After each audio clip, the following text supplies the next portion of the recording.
In this video, I'm going to show you how to properly end your YouTube TV free trial to avoid being charged. If you've decided that YouTube TV isn't right for you, it's important to cancel before the trial period ends to prevent automatic billing. Start by logging into your YouTube TV account on a computer or mobile device. Go to the Settings menu, then select Membership.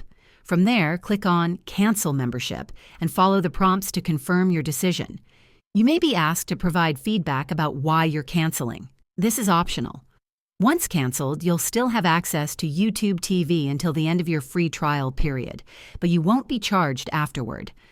Double-check your email for a confirmation message to ensure the cancellation was successful. If this video helped you properly end your YouTube TV free trial, please hit the like button and subscribe to the channel for more helpful tips. Thanks for watching, and I'll see you in the next one.